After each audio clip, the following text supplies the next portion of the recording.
शिवसेना उद्धव बाळासाहेब ठाकरे पक्षाचे जिल्हा प्रमुख संतोष पाटील इतर कार्यकर्त्यांसोबत हत्तूर येथे रेस्क्यू ऑपरेशन. होडीतून अनेकांना सुरक्षित स्थळी पोहोचवण्यात आले यश. सोलापूर जिल्ह्यात पावसाचे थैमान अजून सुरूच असून पाऊस थांबायला तयार नाही.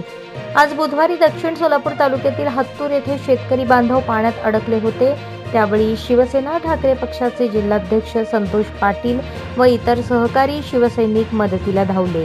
त्यांनी अत्यंत धाडसाने बोटीच्या साहाय्याने लोकांना बाहेर काढण्यात मदत केली. यावेळी दक्षिणचे तहसीलदार स्वतः त्या ठिकाणी उपस्थित राहून त्यांनी देखील मदत केली.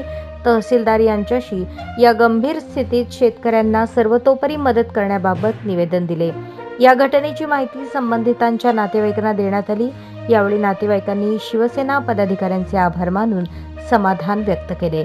यावेळी उपजिल्हाप्रमुख रविकांत कांबळे, खंडू सलगरकर, उपतालुका प्रमुख तात्यासाहेब शिंदे, संतोष घोडके, शिवा माळी, राकेश मालकोटे, त्याचबरोबर सोशल मीडिया प्रमुख विकास डोलारे आदी उपस्थित होते.